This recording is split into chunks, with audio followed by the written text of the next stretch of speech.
Hello guys, good morning. Napakaganda ng ano ngayon guys Kasi tunaw na yung isang linggo nang hindi nag-snow. Ayun, medyo natunaw na yung snow dito sa likod. Wala nang ganong snow. Bumaba na. Pero malamig guys. Ito yung mga kalakal guys 4,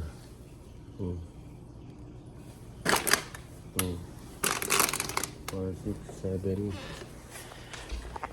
Hindi ko pa pwede benta. Next week ko na siya ibebenta. Pinagpapainit pa ako ng sasakyan guys. Kasi papasok tayo. Painit pa ng sasakyan. Yun baba. Ang oras pa lang dito guys ay 7:05. Ayan. Labas tayo mamaya.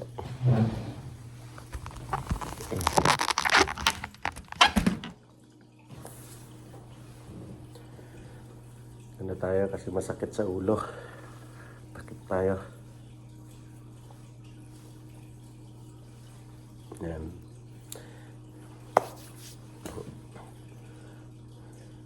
Pwede na siguro tayo pumunta doon. Doon na tayo maganda yung sakyan. Busy kami sa trabaho ngayon guys. Sobrang busy. Ayan. Wala yung blade kong gagamitin. Asan na yung blade ko ito? Kailangan ko to guys, yung blade.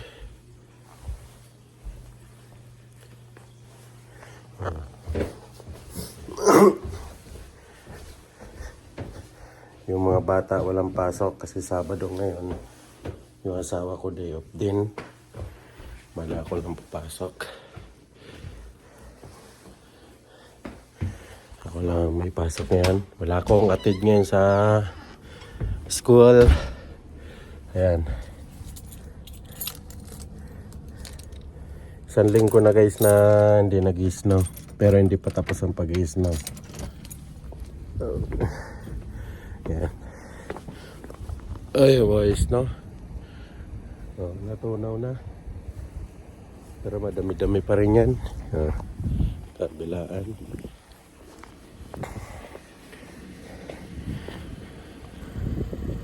Dulas na ito guys yellow kasi ito tumigas na snow to kaya dadandaan tayo paglakad dito. Ayan. Hindi kasi na bulldozer yan yung pag bulldozer dito.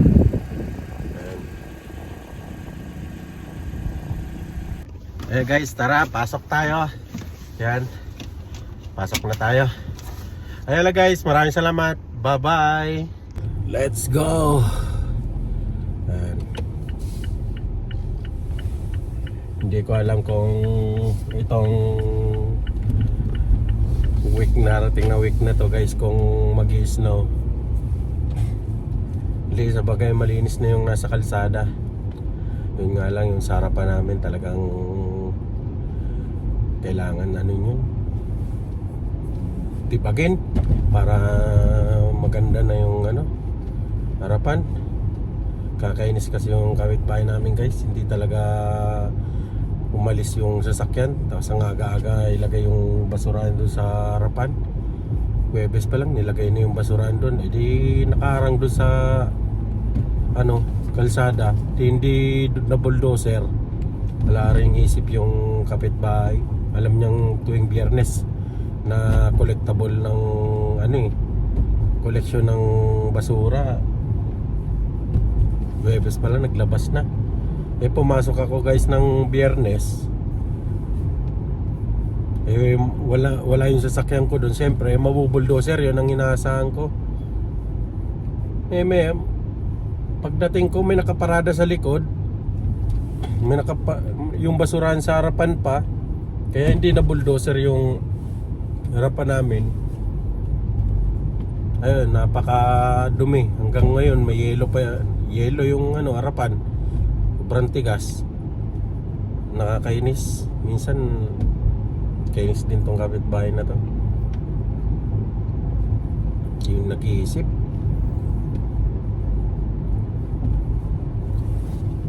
Ayun, nakarma rin yung guys. Kasi nung nagparada ako ng hapon doon,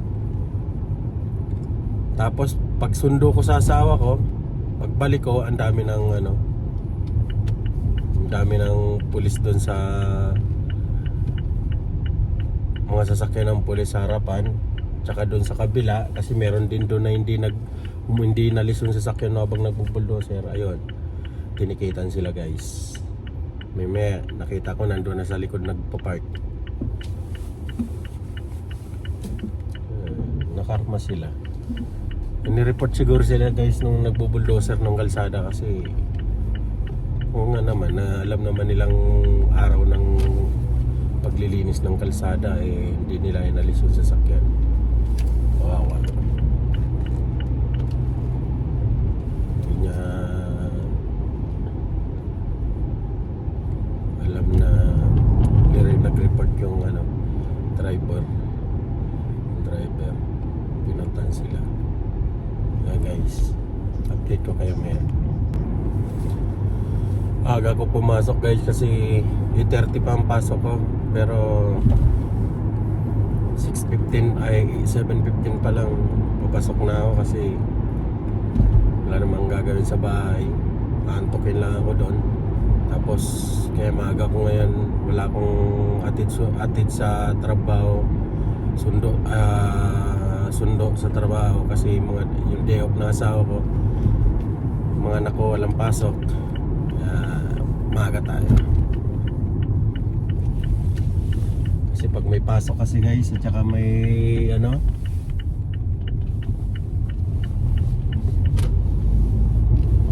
pag may pasok ang mga bata at saka pasok yung asawa ko, guys, tawag nito, nakakapasok ako guys 8:30 talaga, minsan 7:50 ganyan guys, kasi biyahe papunta kay Mrs. 15 minutes, pag traffic minsan 20 minutes. Sa pagpapunta ko naman sa trabaho, ganun din, parehas lang ang kalayo mula doon sa pinag-atidan ko sa asawa ko. Kung ma-traffic medyo traffic pa, hindi naman nata-traffic dito guys. Kumbaga ang traffic dito yung maiksi lang, yung mga siguro 10 sasakyan na magkakasunod dyan, traffic na yan dito. At saka yung mabutang ka ng stoplight, kasi ang stoplight dito guys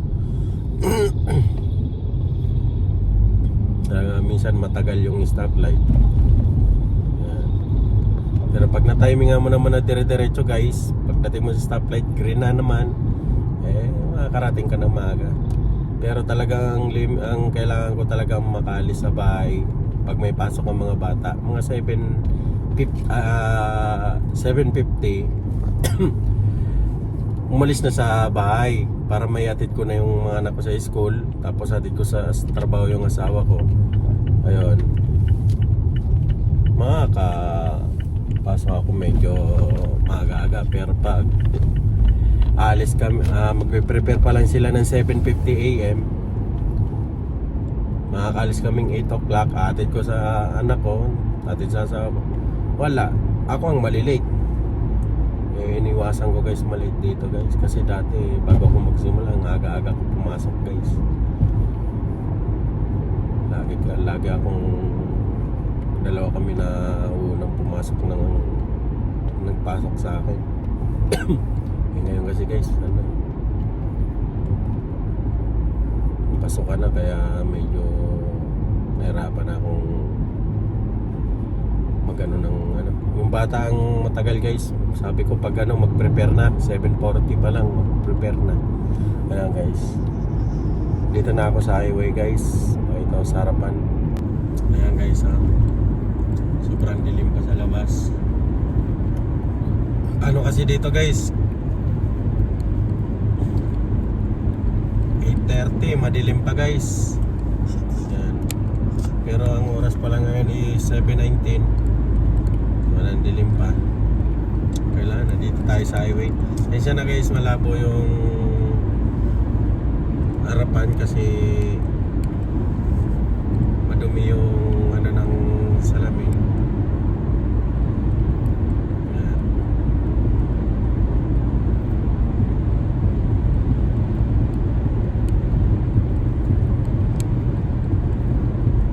Solo yung daanan, di ganong ano. Dito ako sa highway guys.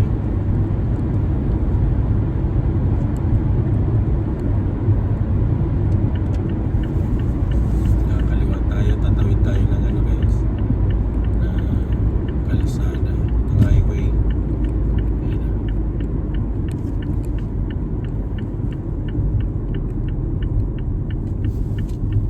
Aga natin pumasok guys.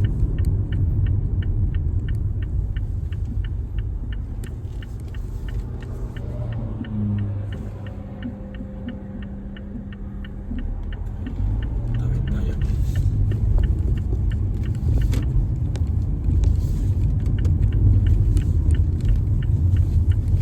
Ang trabaho guys.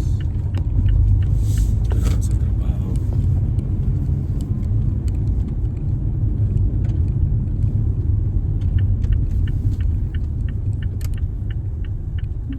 Yan. Dito na tayo sa labas mag-park guys kasi medyo ano sa ano loob. Dito ako nagpa-park guys. Dito sa pinakagilid na to. Yan. Kasi para matagal ano, malis. Hindi ako ano. Yan, dito po guys. Yan.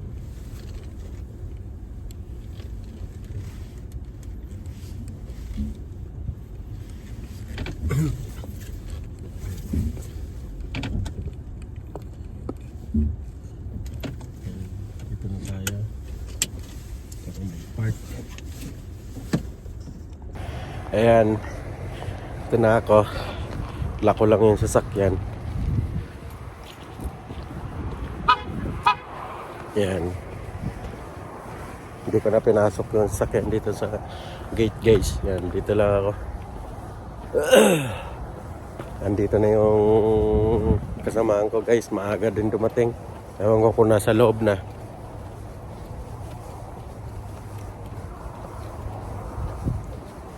Maaga dumating oh.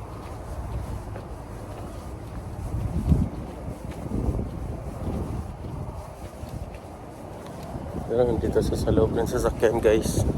Ayan guys. Update ko kayo mamaya guys. Ayan guys. Pauwi na kami.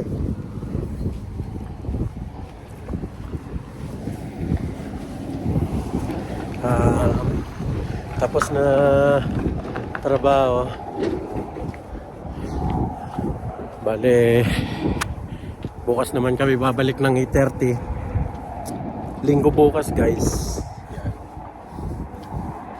Yan mga kasama ko. Pilipino rin yan guys. Yan, uwi na.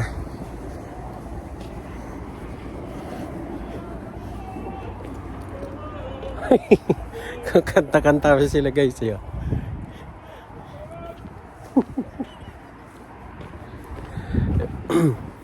Uwian na.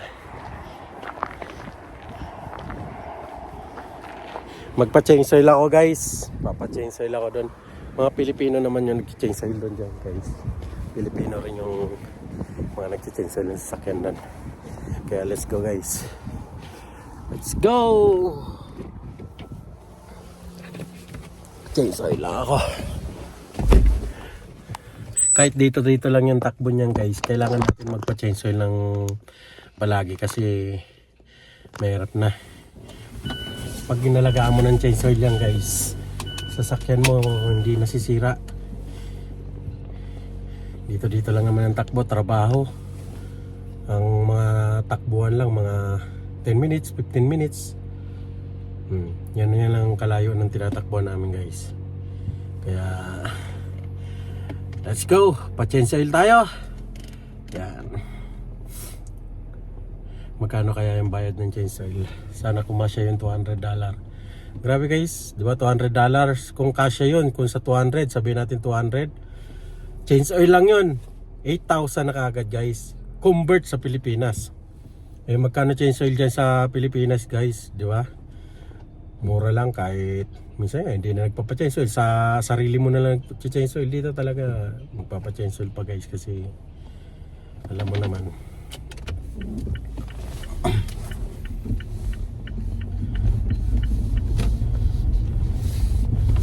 Let's go guys.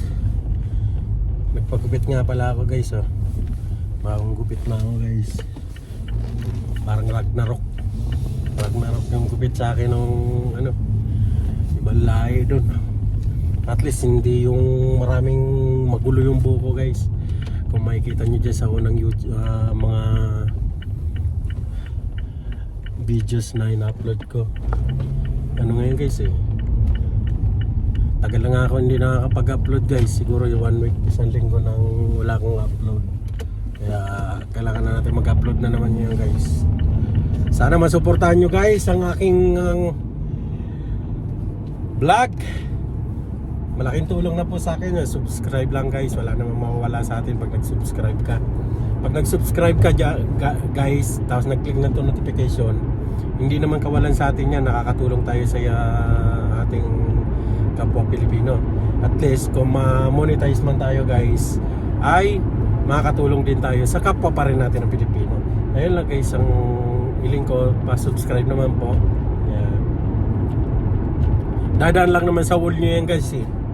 Yung pag nag-subscribe kayo, dadaan sa wall nyo, sa notification, may bagong upload ako. Kaya please subscribe and click the notification bell para updated kayo sa bagong videos namin guys. Ayan guys, titingnan mo sa harapan guys. Yan ang yan puro isla sa gilid, nakala mo tubig. Hindi po tubig yan guys, hindi dagat, hindi lake. Yan po ay snow. Pag nawala naman yung snow niyan, ano yan guys, lupa, pinagtataniman ng canola oil or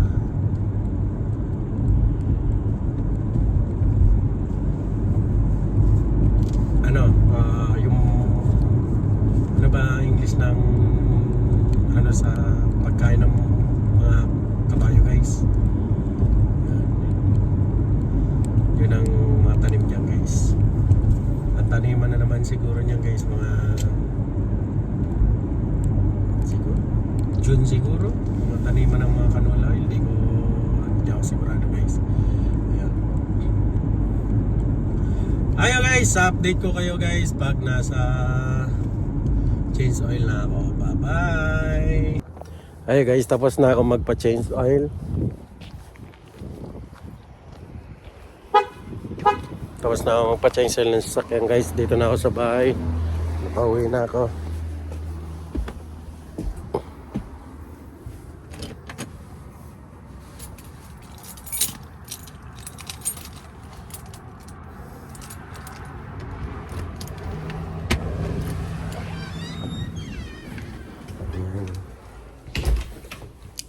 Hello.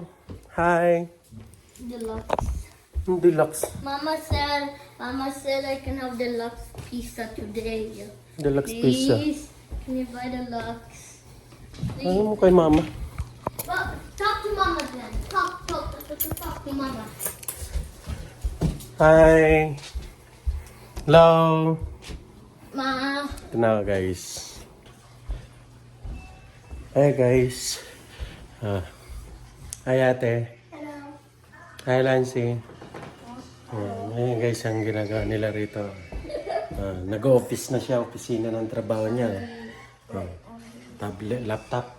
Kasi yung laptop mo, Ryan? Charger. Ka-charge?